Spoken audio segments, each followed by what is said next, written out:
Chers internautes, bonjour. C'est votre ami Ousmane Bakary Sané, directeur d'école, linguiste, archiviste de la tradition orale, qui revient vous entretenir sur la situation préélectorale au Sénégal. Introspection. Certains analystes constitutionnalistes estiment que le président Macky Sall a le droit d'être candidat aux prochaines élections présidentielles de 2024. Parce que le premier mandat de 7 ans n'était pas comptabilisé dans la nouvelle approche des mandats de 5 ans. Même si Macky Sall avait déclaré qu'il ne ferait que 2 mandats à partir du mandat de 7 ans, laissez-le se présenter car tout individu a le droit de revenir sur sa parole. Quand les disciples du respectable prophète Jésus-Christ ont été menacés, un parmi eux a renié plusieurs fois son maître avant l'aube. Malgré la douleur, Jésus n'a jamais demandé pitié aux pécheurs jusqu'à la mort. L'opposition, de manière générale, pense que les hommes au pouvoir cherchent à écarter de la course au fauteuil présidentiel tous les potentiels adversaires politiques.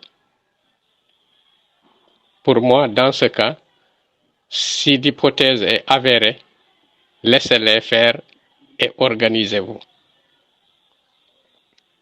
Quand son heure a sonné, on ne peut pas arrêter par ses bras les aspirations du peuple. Maître Wade avait proposé le quart bloquant dans l'espoir de se faire proclamer vainqueur dès le premier tour pour éviter le second. Macky Sall et tous les autres opposants de l'époque ont rejeté cette loi.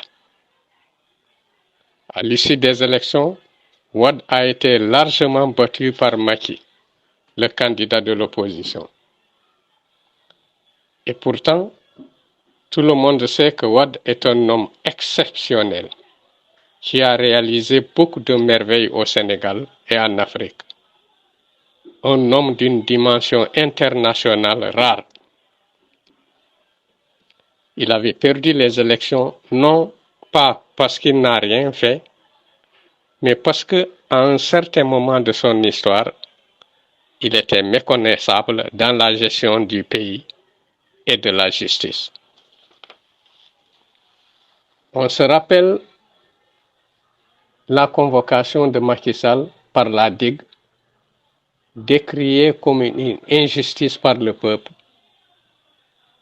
et ceci l'avait fortifié.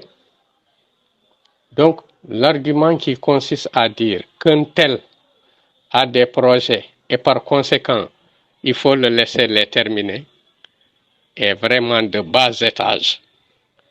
Car dans ce cas, Abdou Diouf serait au pouvoir jusqu'aujourd'hui. Parce que cet homme avait beaucoup fait durant cette période d'ajustement structurel imposé par l'Occident. Et mieux, Wade serait encore au pouvoir. Lui qui a révolutionné les infrastructures au Sénégal. Il faut vraiment enfermer cette argumentation dans les placards. Elle n'est pas sérieuse. À vaincre sans péril, on triomphe sans gloire. Je ne sais plus qui de Molière ou de Corneille a fait dire à un de ces personnages ces mots. Faisons attention à cette période qui montre à tout moment des signes de fin du monde.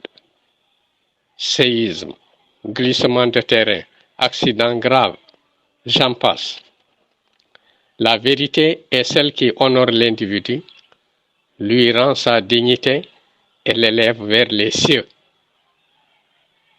Dira Bounepon, un des ancêtres de Bounoupoui et grand philosophe de son époque.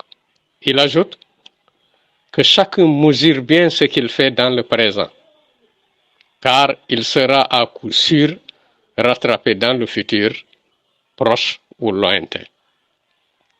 Il l'a dit des siècles avant ma naissance. Je souhaiterais que la société civile, les organisations de défense des droits humains, j'en appelle à Alioune Tine et Gassama, les hommes religieux et coutumiers, que tous s'impliquent de manière visible dans la résolution de la situation politique délétère dans notre pays. En attendant que les opposants évitent de se perdre en conjectures, les seuls noms de Khalifa Sall, Karim Wade, Barthélémy Diaz, Ousmane Sonko peuvent être les potentiels éliminés de la course à la présidence, feront gagner n'importe quel représentant de l'opposition. Senghor, père de la nation, a mis à place les fondamentaux de l'État, ouvert le Sénégal au monde et le monde au Sénégal. Abdou Diouf a installé le multipartisme, entamé la modernisation de l'État, fait face aux très nombreux défis de l'époque. Wade a installé la démocratie, élargi le multipartisme, amélioré la modernisation de l'État, participé activement à la renaissance africaine par de nombreux projets. Macky Sall a été très déterminant dans l'assainissement de notre économie, dans l'appui à la modernisation de l'État. Mais le problème n'est pas d'avoir élaboré des projets ou non, c'est le mandat. Quand vous faites 2 mandats consécutifs, quelle que soit la nature de vos réalisations, vous devez vous retirer. Pour la crédibilité de notre démocratie, je pense en toute honnêteté qu'on ne peut